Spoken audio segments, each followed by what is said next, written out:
Hi everyone, I'm Patrick Cameron and I want to talk to you a little bit about roller setting. Now, roller setting for me is the absolute foundation for all long hair work. And I know a lot of young hairdressers really struggle to see the relevance of why roller setting is so important.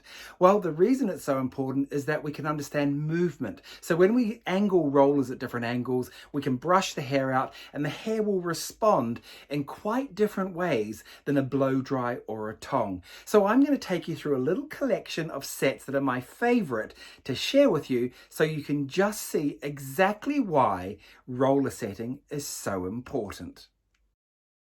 Let's have a little look. So on the top of the head, I'm going to put a very low parting. I'm going to do 3 rollers across the top, and on either side of the ear, I'm going to do 2 blues coming forward.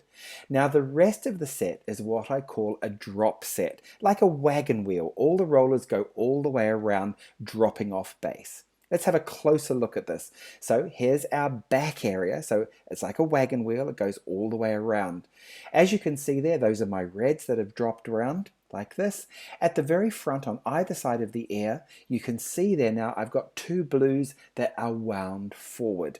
From the low parting, I've gone right across the top in 3 rollers. This is going to give me a very deep wave, a really nice movement at the front, and a beautiful turn under with a deep wave at the back as well. Okay, let's have a look at our comb up.